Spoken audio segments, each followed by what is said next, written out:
इतना अहंकार। 73 साल से हिंदुस्तान में लोकतंत्र है। 90 दिन से किसान सड़क पर बैठ के गिड़गिड़ा रहा है, सरकार से गुहार लगा रहा है। इनका एक विधायक कहता है इन लोगों को तो सूट कर देना चाहिए, इनको जूते से मारा जाएगा। गुंडागर्दी की पराकाष्ठा, अहंकार की पराकाष्ठा। 200 लोगों की शहादत हो चुकी है इस किसान आंदोलन में, और देश का प्रधानमंत्री पार्लियामेंट के अंदर कहता है ये आंदोलन जीवी लोग हैं, आंदोलन जीवी।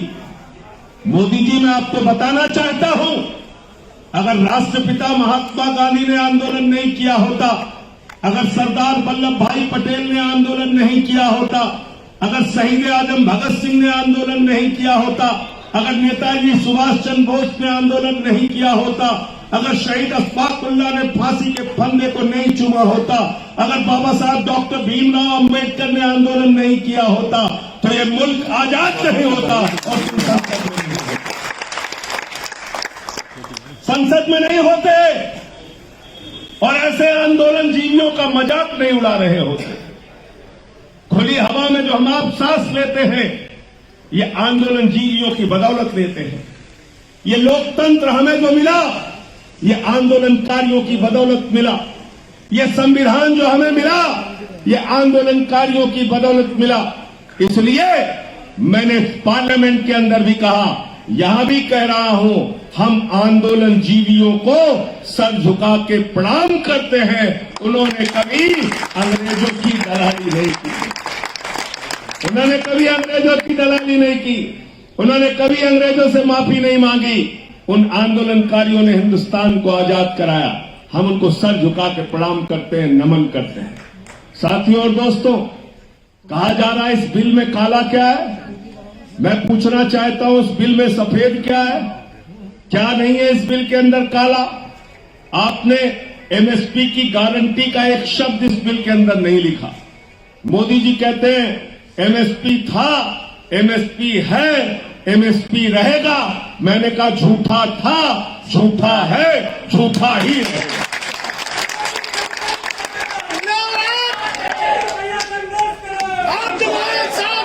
और ये मैं क्यों कह रहा हूं?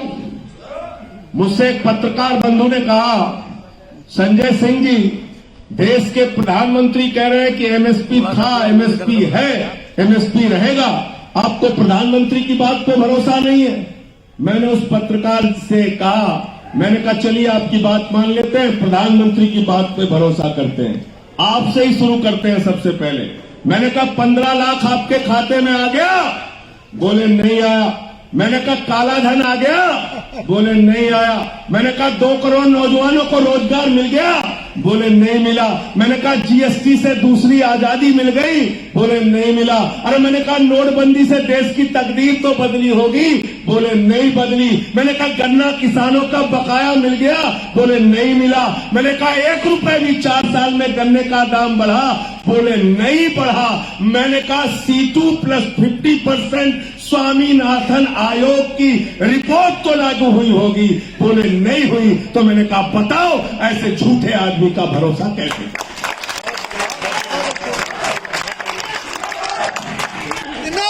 बताओ कैसे करने भरोसा? करने भरोसा? जोर से बोलिए, भरोसा करने लायक है क्या? बताओ, हर चीज में झूठ बोलना। सुबह उठना तो झूठ बोलना, शाम को उठना तो झूठ बोलना, रात में सोना तो झूठ बोलना, सुबह उठ के फिर से झूठ बोलना। यही काम हमारे प्रधानमंत्री का है। इतना झूठ बोल के कोई आदमी चैन से कैसे रह सकता है? इसको अगर सीखना है तो जाके नरेंद्र मोदी से आप लोग सीख सकते हैं। झूठ भी बोलता है, 10 लाख का सूट पहन के, फकीर बन के हवाई जहाज से भी घूमता है बेचारा। देखिए ऐसा कमाल है, ऐसा कमाल है। 130 करोड़ देशवासियों, 130 करोड़ हिंदुस्तानियों, हम माताओं बहनों, हम भाइयों बहनों, हम मित्रों से कहना चाहते हैं, हर भाषण में ही बोलते हैं ना, ये सरकार किसके लिए चल रही है आपको पता है? पता है क्या किसके लिए चल रही है? किसके लिए चल रही है? किसके लिए? और आगे नहीं नाम याद आ रहा। नीरव मोदी किसका? मोदी का। नितिन संदेशरा किसका? मोदी। मेहुल चौकसी किसका? ललित मोदी किसका? विजय माल्या किसका? सारे पूंजीपतियों ने कितना रुपया लिया मालूम आपको? पता है? 11 लाख करोड़ रुपए। 8 लाख पुराना आंकड़ा बता रहे हो लोकेश तिवारी, ठीक से पढ़ लो। 11 लाख करोड़ रुपए। आप कहते हो नौकरी दे दो, सरकार कहती है पैसा नहीं है। आप कहते हो आंगनबाड़ी की तनख्वाह बढ़ा दो, सरकार कहती है पैसा नहीं है। आप कहते हो पुरानी पेंशन बहाल कर दो, सरकार कहती है पैसा नहीं है। आप कहते हो शिक्षा मित्रों को लगवा दो, सरकार कहती है पैसा नहीं है। ये पैसा गया कहां? अरे ये पैसा अडानी के खाते में गया, अंबानी के खाते में गया, टाटा के खाते में गया, बिरला के खाते में गया, मेहुल चौकसी के खाते में गया, नीरव मोदी के खाते में गया, ललित मोदी के खाते में गया, नितिन संदेशरा के खाते में गया। कितना नाम लूं? सारे के सारे पूंजीपति मित्रों को पैसा आपका बांटने का काम मोदी ने किया।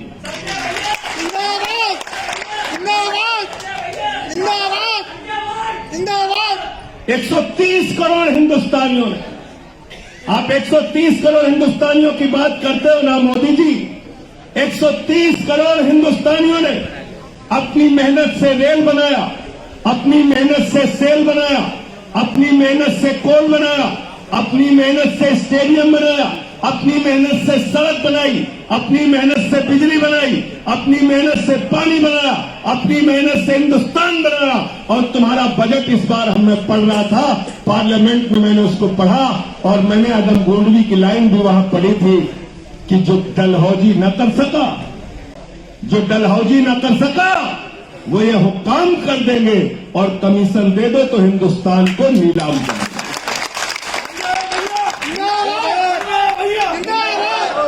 जो लोग मोदी मोदी मोदी का नारा लगाते हैं ना, मोदी क्या कर रहा है आपको पता है कुछ? रेल को जोर से बोलो, बेच रहा है कि नहीं बेच रहा? रेल को, सेल को, खेल को, स्टेडियम को, कोल को, सड़क को, बिजली को, पानी को, LIC को, बैंक को, सारा हिंदुस्तान बेच दिया, सारा हिंदुस्तान बेच दिया। और आपसे कह रहे हैं ताली बजाओ थाली बजाओ, ताली बजाओ थाली बजाओ। आप ताली थाली बजा रहे हो, ताली थाली बजा रहे हो। मैंने तो पूछा था भाई, दुनिया का एक रिसर्च बता दो कि ताली बजाने से कोरोना भगाता है, थाली बजाने से कोरोना भागता है। मैं पार्लियामेंट पे ही बैठा रहूंगा, दिन रात ताली थाली बजाऊंगा। चलो बता दो, एक रिसर्च बताओ। मूर्खों का हिंदुस्तान पूरा बनाने पे मोदी जी लगे हुए। पूरे हिंदुस्तान को मूर्ख बनाओ। थाली बजाओ, ताली बजाओ, दीपक जलाओ, दिया जलाओ, मोमबत्ती जलाओ। और आप क्या कर रहे हो? धीरे धीरे हमारी जेब काट रहे हो। पेट्रोल का दाम, डीजल का दाम, गैस का दाम, पहले सिलेंडर लेके घूमती थी स्मृति ईरानी जी, अब कहां गया आपका सिलेंडर? कहां गया महंगाई के खिलाफ प्रदर्शन? कल मैं निर्मला सीतारमण जी को सुन रहा था, बोले भाई पेट्रोल डीजल का दाम हमारे हाथ में नहीं है, हम क्या करें? इसके लिए तो रेगुलेटरी बॉडी बन गई है, वही दाम को तय करती है, हमसे कोई लेना देना नहीं है। तो ठीक है निर्मला सीतारमण जी, अपने पद से इस्तीफा देके नीचे आ जाओ, हम लोग रेगुलेटरी बॉडी वाले को ही वोट दे देंगे।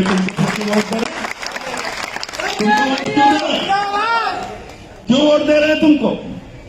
अभी अनाज भी आप बेचने पे लगे हुए हो। क्या लिखा है इसमें कानून में, पढ़ा है कि नहीं आपने? लिखा है असीमित भंडारण की छूट। इसका मतलब क्या हुआ?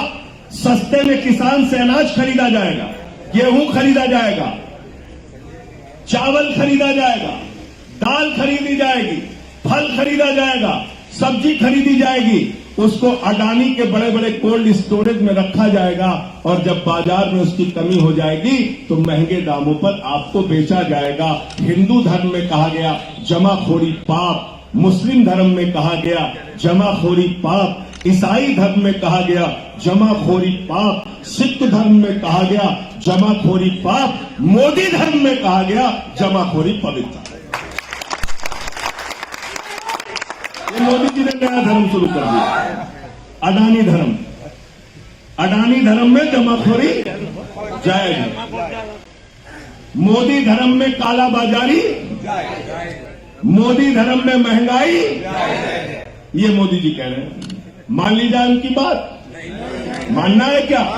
नहीं। और जब चावल 100 रुपए किलो बिकेगा, आप जाओगे निर्मला सीतारमण जी के पास, आप कहोगे 100 रुपए किलो हो गया वित्त मंत्री जी चावल, आप कहोगे 80 रुपए किलो गेहूं हो गया, मोदी जी क्या करें? बोले हम क्या करें, ये तो अडानी तय करता है, हमसे क्या लेना देना। गलत तो नहीं कह रहा हूं? गलत तो नहीं कह रहा हूं? बिल्कुल सही है ना? अब बताओ, तो अडानी से चावल और गेहूं का दाम तय करवाना चाहते हो या देश की सरकार से?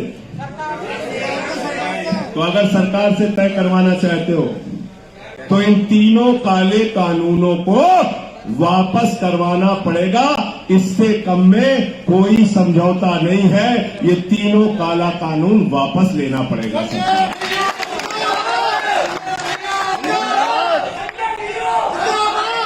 और क्या लिखा हुआ है इस कानून में? और क्या लिखा हुआ है इस कानून में? लिखा हुआ है कॉन्ट्रैक्ट फार्मिंग।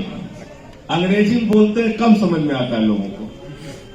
क्या कहते हैं? जब आप पूछिए 11 लाख करोड़ रुपए बैंकों से पूंजीपतियों का बांट दिया, बोले संजय सिंह जी आप तो कम पढ़े लिखे, एनपीए हुआ है, एमपीए हुआ है, कर्जा माफ नहीं किया। एमपीए का मतलब क्या होता है?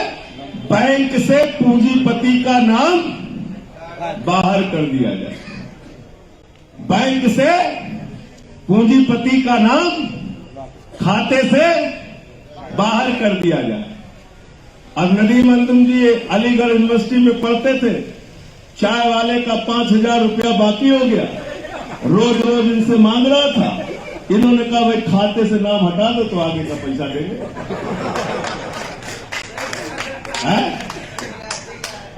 चाय वाले ने कहा भैया पैसा चाहिए, बोले नहीं, पहले नाम खाते से काटो तब आगे का देंगे।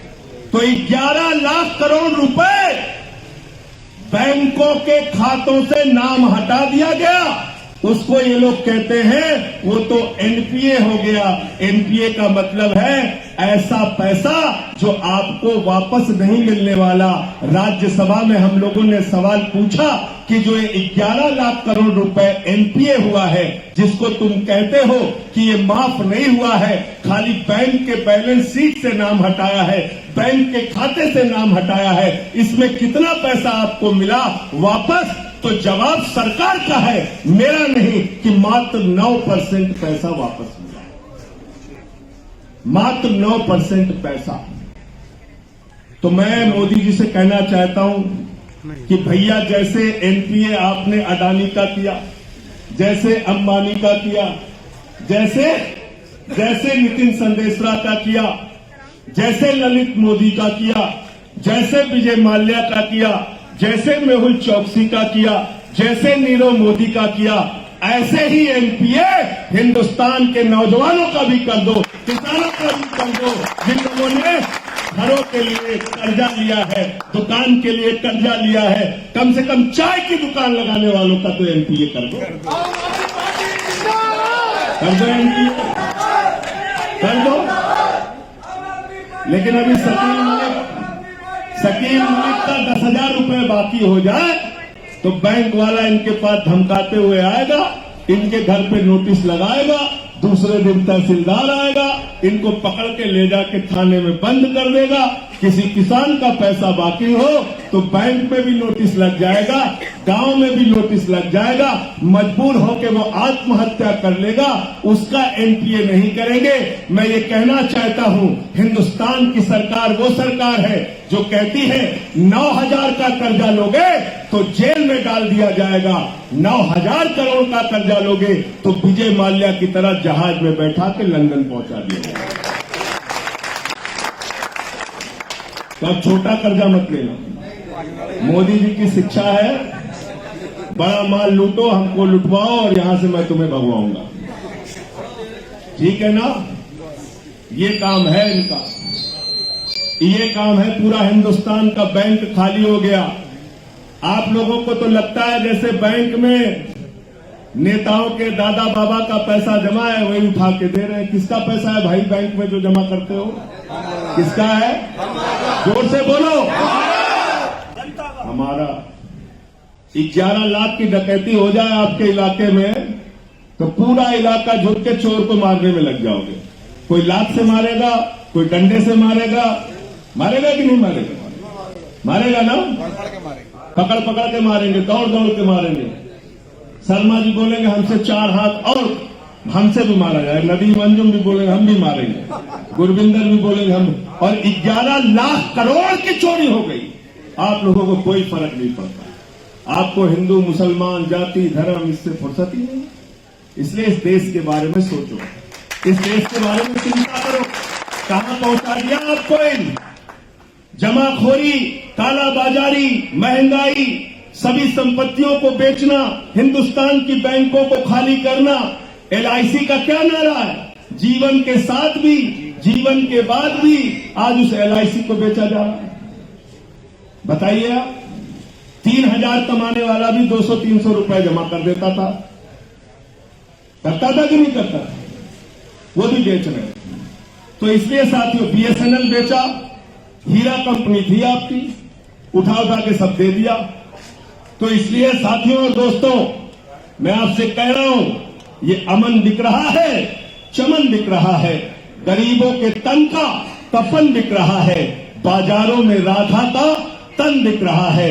यारो बुरा न मानो तो कह दो, इन बेईमानों के हाथों वतन बिक रहा है। इन बेईमानों के नेशनल दस्तक की आपसे गुजारिश है कि अगर इसको बचाना चाहते हैं तो नेशनल दस्तक को सब्सक्राइब करने के लिए रेड कलर के सब्सक्राइब बटन को दबाएं, फिर बेल आइकन की घंटी दबाएं। नेशनल दस्तक को बचाने के लिए बहुत जरूरी है कि हर खबर को शेयर करें, लाइक करें, कमेंट जरूर करें।